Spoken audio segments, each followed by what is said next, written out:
Ito ay nang tehanggo ye pao Kalangaw son putok te ulaw hanggo ye pa Hitaw te nang mong ming ta te pa Hentay pe hipak Pao ku te le upay ne tong Ubuk me pumuk pe ngay nang ki Jawan yu te yong e le ngo wan te Umong hum nang me sha ya yeng nang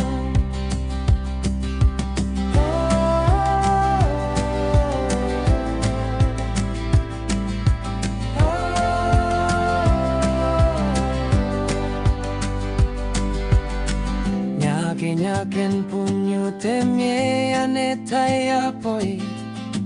Chahe chate mong ta ming ame Lipu heian pu e katong yu ang le meja Mong me ayeng pu ki he te